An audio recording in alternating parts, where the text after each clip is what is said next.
अस्सलाम वालेकुम स्टूडेंट्स। आज हम बात करेंगे इलेक्ट्रोनेगेटिविटी के हवाले से, उर्दू में जिसे हम कहते हैं बरकी मनफियत। इलेक्ट्रोनेगेटिविटी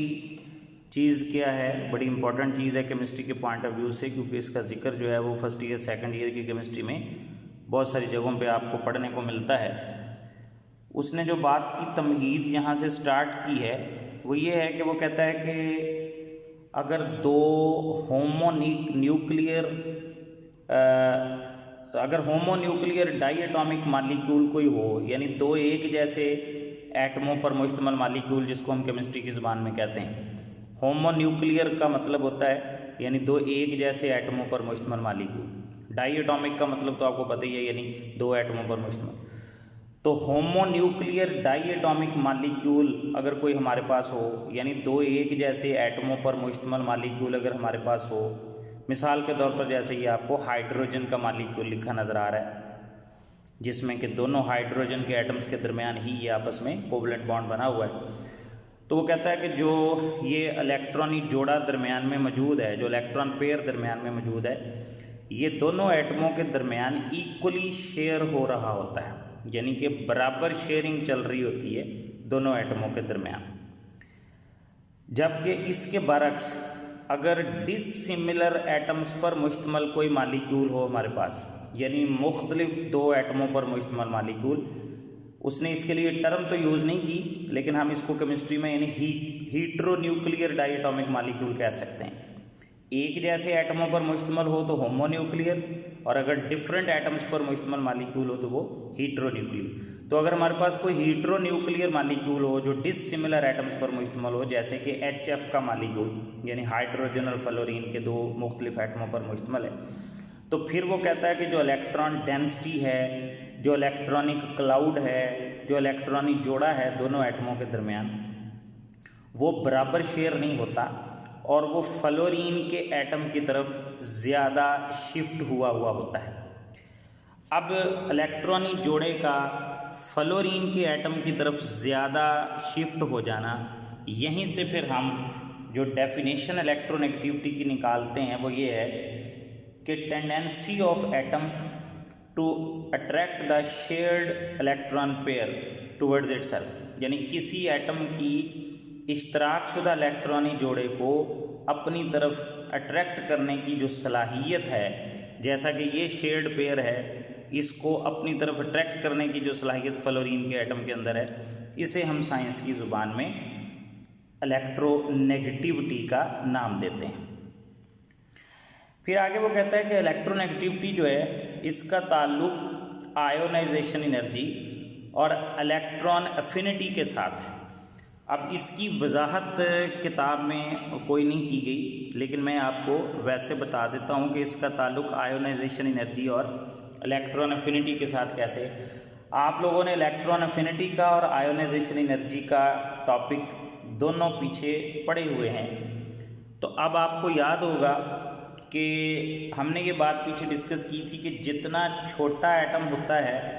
वो जल्दी अपने वैलेंस शेल के अंदर इलेक्ट्रॉन जो है वो एक्सेप्ट करता है,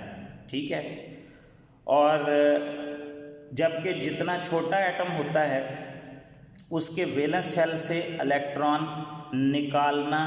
उतना मुश्किल भी होता है, क्योंकि न्यूक्लियस की अट्रैक्शन अपने वैलेंस शेल के ऊपर स्ट्रांग होती है, इसलिए उसको आयोनाइज करना मुश्किल होता है।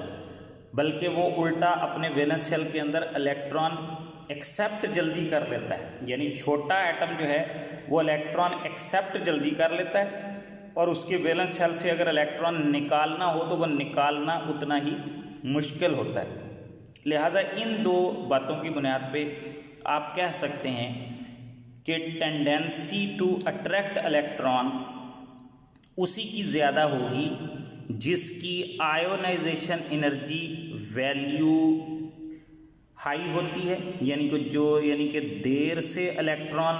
निकलने देता है, हाई एनर्जी खर्च करके इलेक्ट्रॉन निकलने देता है। और इसी तरह आपको ये भी याद होगा कि मैंने कहा था कि छोटा एटम अपने वैलेंस शेल के अंदर जल्दी इलेक्ट्रॉन एक्सेप्ट करता है और उतनी ही ज़्यादा अमाउंट ऑफ एनर्जी रिलीज़ करता है। लिहाजा जिसकी इलेक्ट्रॉन अफिनिटी वैल्यू हाई होगी वो इलेक्ट्रोनेगेटिविटी भी ज़्यादा रखता होगा, यानी टेंडेंसी टू अट्रैक्ट इलेक्ट्रॉन भी उसके अंदर ज़्यादा होगी। तो बहरहाल ये आपको समझाने के लिए मुख्तसर सी एक बात मैंने की है कि इसका ताल्लुक आयोनाइजेशन एनर्जी और इलेक्ट्रॉन अफिनिटी के साथ इस तरह है कि जिन एलिमेंट्स की आयोनाइजेशन एनर्जी हाई हो उनके अंदर भी रिमूवल ऑफ इलेक्ट्रॉन मुश्किल होता है, बल्कि वो उल्टा टेंडेंसी टू एक्सेप्ट ज़्यादा रखते हैं। और इसी तरह जिनकी इलेक्ट्रॉन अफिनिटी वैल्यू हाई है वो भी जल्दी इलेक्ट्रॉन वैलेंस सेल में एक्सेप्ट करते हैं, इसका मतलब उनकी भी टेंडेंसी टू अट्रैक्ट इलेक्ट्रॉन ज़्यादा होगी। तो इस हिसाब से हम कह सकते हैं कि इलेक्ट्रोनेगेटिविटी का ताल्लुक आयोनाइजेशन एनर्जी और इलेक्ट्रॉन अफिनिटी के साथ है। लिहाजा इन दो बातों की बुनियाद पे वो कहता है कि हम कह सकते हैं कि ये जो HF वाली मिसाल है, इस HF वाली मिसाल के अंदर भी यानी जो फ्लोरीन का एटम है वो ज़्यादा इलेक्ट्रोनेगेटिव इसी वजह से है बनिस्बत हाइड्रोजन के एटम के, क्योंकि उसकी आयोनाइजेशन एनर्जी भी हाई है और इलेक्ट्रॉन अफिनिटी भी हाई है, इसलिए उसके अंदर टेंडेंसी टू अट्रैक्ट इलेक्ट्रॉन ज़्यादा है। पाउलिंग नामी साइंटिस्ट जो है उसने एलिमेंट्स की इलेक्ट्रोनेगेटिविटी वैल्यूज़ कैलकुलेट करने का काम जो था वो सबसे पहले शुरू किया था। और शुरू उसने किस तरह किया, उसने ये दो चीज़ों के कंपैरिजन की बुनियाद पे इलेक्ट्रोनेगेटिविटी वैल्यूज़ जो थी वो डिसाइड करना शुरू की थी कि टेंडेंसी टू अट्रैक्ट किसकी ज़्यादा और किसकी कम हो सकती है। यानी उसने मुख्तलिफ एटम्स के दरमियान इस तरह बदल बदल के ये बॉन्ड्स जो थे वो स्टडी किए। ये आप देख सकते हैं कि A-B दो एटमों के दरमियान ये बॉन्ड बना हुआ है, इसी तरह ये कोई B और C के दरमियान बॉन्ड बना हुआ है, या ये कोई A और D के दरमियान बॉन्ड बना हुआ है। तो इस तरह उसने मुख्तलिफ एटम्स के दरमियान बने हुए जो कोवलेंट बॉन्ड्स थे उन बॉन्ड्स को स्टडी किया। स्टडी कैसे किया कि उसने इन बॉन्ड्स को तोड़ने के लिए जो एनर्जी दरकार होती है, जिसे हम केमिस्ट्री की ज़ुबान में बॉन्ड एनर्जी कहते हैं, उसने पहले कागज़ पे लिख के इनकी बॉन्ड एनर्जीज़ कैलकुलेट की, जिसको हम एक्सपेक्टेड बॉन्ड एनर्जीज़ कह रहे हैं। और फिर उसने इन्हीं बॉन्ड्स की बॉन्ड एनर्जीज़ एक्सपेरिमेंटली भी स्टडी की कि तजर्बाती तौर पे इन बॉन्ड्स को तोड़ने के लिए हमें कितनी एनर्जी की ज़रूरत पड़ेगी। लिहाजा वो जो एक्सपेक्टेड बॉन्ड एनर्जीज़ थी मुख्तलिफ बॉन्ड्स की और जो उनकी एक्सपेरिमेंटली डिटरमिन्ड वैल्यूज़ थी, उन दोनों किस्म की वैल्यूज़ को कंपेयर करके फिर उसने स्टडी की और बाकायदा उसने वो एक फार्मूला अप्लाई किया। वो फार्मूला बहरहाल आपके सिलेबस में नहीं है, वो फार्मूला अप्लाई किया और फिर उस फार्मूले की बुनियाद पे उसने मुख्तलिफ एलिमेंट्स की जो इलेक्ट्रोनेगेटिविटी वैल्यूज़ जो थी वो कैलकुलेट की और उस असूल के मुताबिक फिर उसने बाकायदा एक अपना स्केल या पैमाना जो था वो वज़ा किया, जिसमें उसने एक्सपेक्टेड बॉन्ड एनर्जीज़ और एक्सपेरिमेंटली डिटरमिन्ड बॉन्ड एनर्जीज़ जो थी उनका कंपैरिजन करके कि ये जो नॉर्मल कोवलेंट बॉन्ड्स एटमों के दरमियान बने होते हैं, इनको तोड़ने के लिए जो हमें कागज़ पे लिख के जितनी बॉन्ड एनर्जी हमें मुतवक्को होती है कि इतनी खर्च होगी इन बॉन्ड्स को तोड़ने के लिए, वो एक्सपेक्टेड बॉन्ड एनर्जीज़ और जो तजर्बाती तौर पे उसके पास फिर बाद में वैल्यूज़ आई,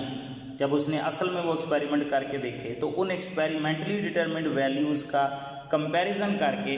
फिर उसने बाकायदा पैमाना या स्केल वज़ा किया कि जिस स्केल के मुताबिक उसने फ्लोरीन के एटम को आर्बिट्रेरीली सबसे हाई वैल्यू जो थी वो दी। आर्बिट्रेरीली का मतलब होता है आज़ादाना तौर पे, यानी कि इसमें कोई यूँ कह लें कि यूनिट वगैरह कोई नहीं होता, बस ये एक वैल्यू दी गई होती है। मसलन जैसे मैं एक मिसाल देता होता हूँ कि आपसे कोई क्वेश्चन करे ज़ुबानी वैसे ही, और आपसे पूछा जाए कि हाँ जी इस सवाल का जवाब दें, आप वो क्वेश्चन भी ठीक जवाब दे दें, फिर कोई और सवाल आपसे किया जाए आप उसका जवाब भी ठीक दे दें। तो जब आप इस तरह वो क्वेश्चन का जवाब दे दें तो आपको कहा जाए कि जाएँ भाई आपके 10/10। अब देखें ना, आपसे कोई रिटर्न सवाल तो नहीं लिखवा के देखे गए, ना कागज़ पे आपको सवाल चेक करके 10/10 नंबर दिए गए, आपको वैसे ही कह दिया गया कि आपके दोनों जवाब ठीक हैं तो समझिए आपके 10/10। बिल्कुल इसी तरह ये एक आर्बिट्रेरीली का लफ्ज़ साइंस में आता है, इसका मतलब होता है वैसे ही किसी को कोई वैल्यू दे देना।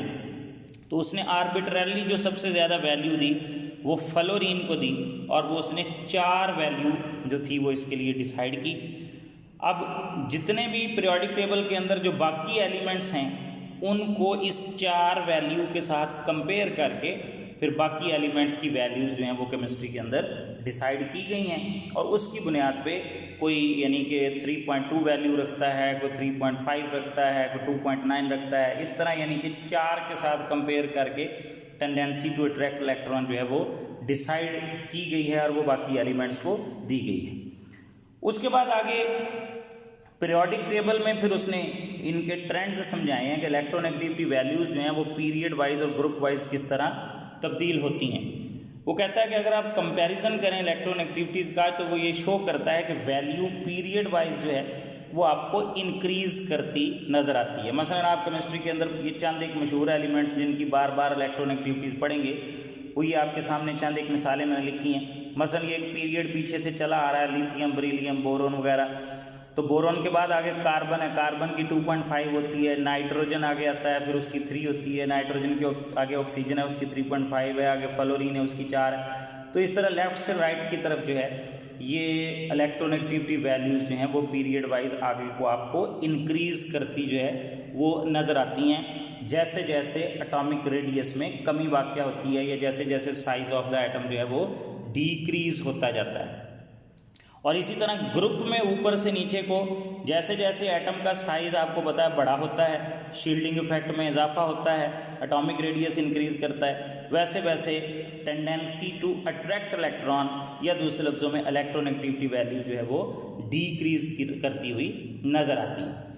फिर वो कहता है कि इलेक्ट्रोनेगेटिविटी जो डिफरेंसेस हैं एलिमेंट्स के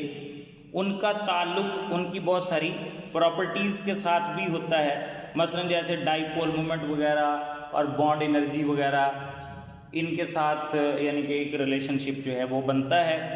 अब ये डाइपोल मोमेंट और बॉन्ड एनर्जीज वगैरह ये इसी छठे चैप्टर के आखिर में तफसीली डिस्कस की हुई हैं, तो वहाँ जाके आपको बेहतर समझ आएगी। उसके बाद वो कहता है कि जो डिफरेंस है इलेक्ट्रोनेगेटिविटी वैल्यूज़ का बॉन्डेड एटम्स का,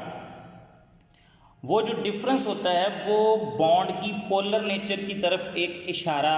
या एक इंडेक्स होता है। इंडेक्स का लफ्ज़ पीछे भी हमने पढ़ा था, इशारे के लिए ये बोला जाता है कि बॉन्ड किस हद तक पोलर या नॉन पोलर होगा, वो पोलर नेचर की तरफ ये एक इंडेक्स होता है, ये इलेक्ट्रोनेगेटिविटी का जो डिफरेंस होता है।